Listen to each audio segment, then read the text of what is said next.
Allah razı olsun, sağ olsunlar. Buna qarang.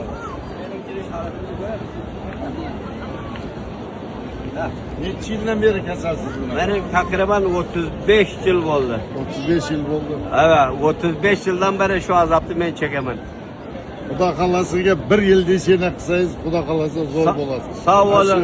Apga bergan kremimi, mazimi, zimini. Allah razı olsun. Bugun Ha, Xudo ay- xolasa kechga ozgina bo'shman. Bugun Ha. erta Xudo xolasa deshini. Buna maşallah bana Özbekistan'dan koldan sallagan ilaç alıp kepti. Kirimlerden alıp kepti. İnşallah bugünden alıp benim ilacımda başlaydılar. İnşallah aga bana Allah şafa verdi.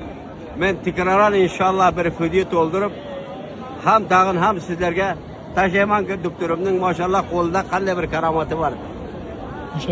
İnşallah. Boptu sağ olunuzlar, selamat bolunuzlar. Sen yaxshi o'tib Rahmat, doktorum sağ olun, aman olun.